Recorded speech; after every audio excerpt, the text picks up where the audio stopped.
Good day, everyone. So, today is September 25, 2024. So, it's my week 5 of my observation, a field study observation. Um, what I can say in 5 weeks of being observant in the classroom is that it's very um, how can I say this?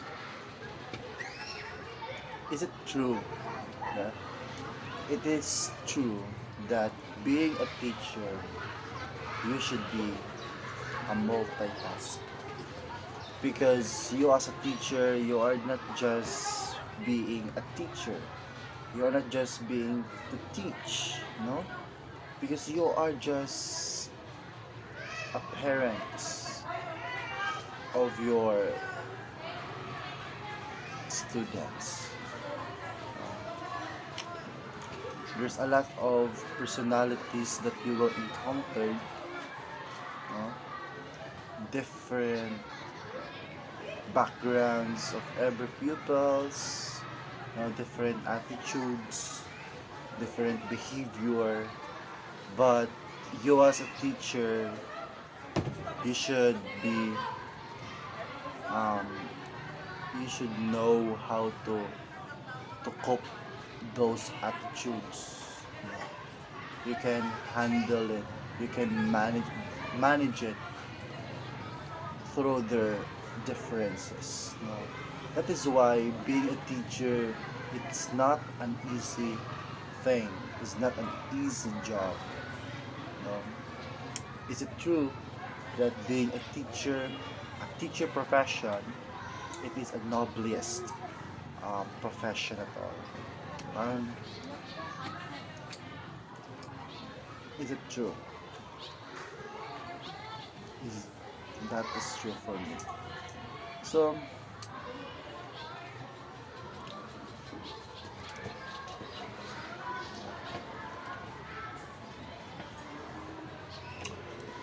realization time.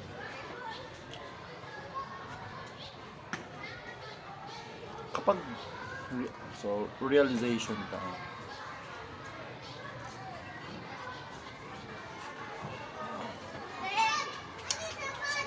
Realization time. Kapag tayo ay 'di ba masaya tayo kapag ang mga so realization time. Noong bata pa tayo, meron tayong mga pangarap sa ating buhay. Sa buhay natin. Parang, gusto natin ganito, gusto natin ganyan. Nung tayo ay bata pa. Habang tayo ay tumatanda, habang tayo ay papalapit sa ating mga pangarap, may realization. Ang realization ko, my realization is hindi pala madali. No, it's so hard. It's not kind of hard, but it is a kind of pressure. Yes, pressure. No, that's it.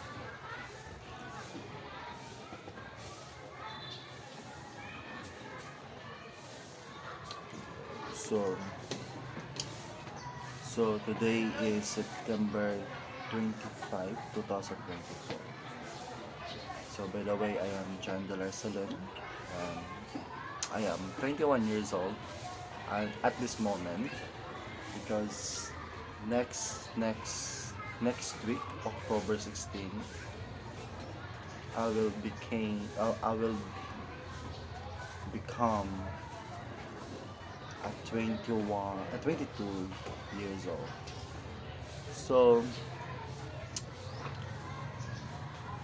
dugay na tayo, dugay na jud kaayo magbuhat og video ano.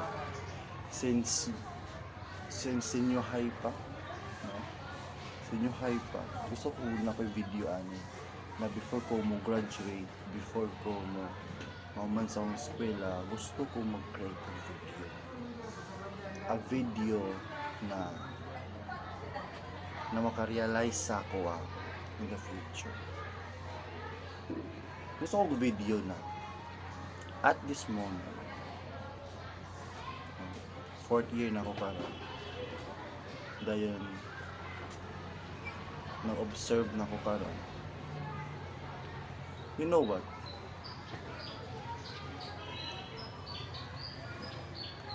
It always give me anxiety and also depression, I think. Kay kung magkaduol ang adlaw na mahuman ko sa pag-eskwela is the more pressure na akong na-encounter, the more na ma-anxiety ko. You know what? One of the thing that I was afraid for, ako gigadlo is kanang ma-fail ko sa ko life examination. Okay, 4th year na ko karon. Next year, mag-graduate na ko next year in God's grace. So, human ana, mag-take ko sa board exam for licensure. Sa karon pa lang, first year pa lang, until karon na lang, timintigid na ako na siya ma-imagine, mga overthinking, mga imaginative na mga butang na how about dili ko kapasar, how about mabalsa ko, how about kung 10 times na lang ko di kapasar sa life. Basin di ko kapasar in my first take. Kay the rest akong mga relatives, majority sa ilaha is first taker. I think first taker sila. What if dili ko mga first taker? So mga timinti ma-remind sa akong kagalingan kana na mga putang na nakikita ito mga what ifs, no? After karon na timinti na ako naon na it gives me depression, it gives me anxiety, no?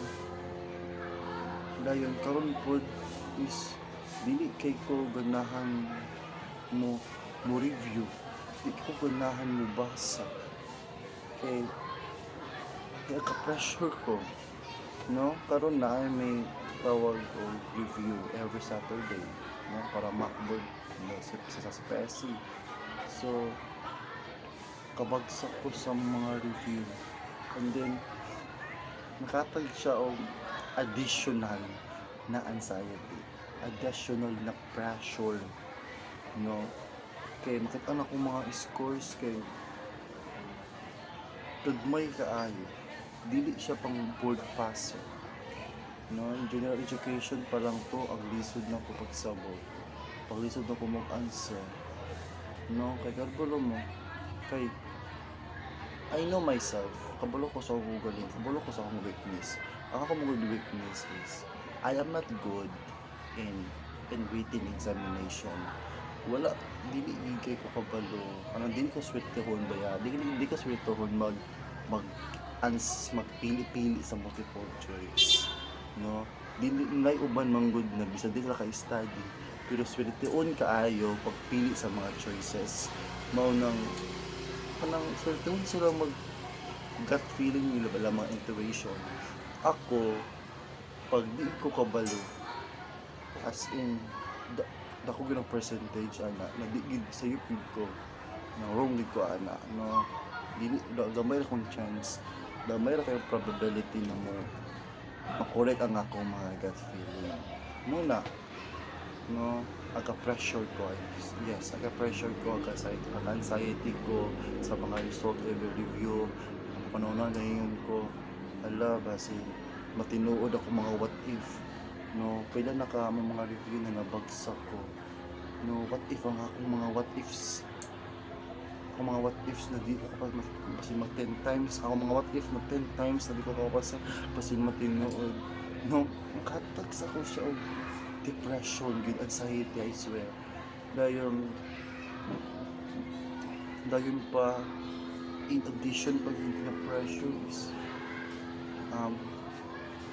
ako kung it's a big probability a chance for me pag yun na mo-graduate ko with colors kay I am consistent din sa Lester man from first year to third year so Miss Lester pag yun ko so the expectation is there no how about kung mo-graduate ko cum laude nasamot ako magna cum laude no the big pressure na po ano mo additions sa akong mga panghuna-huna so mga overthinking muna ako noon ako usahay ba hindi na lang kung magpa-graduate with colors no kay para ma-lessen akong mga anxiety akong mga pressures na akong ginawa pero laan man pud kayo no malaan man pud kayo na ako lang gituyoon na magpagamay sa grado magpapagsa para dili ko makaingana muna karon akong system pero at this moment din mixture of emotion mixture of overthinking mixture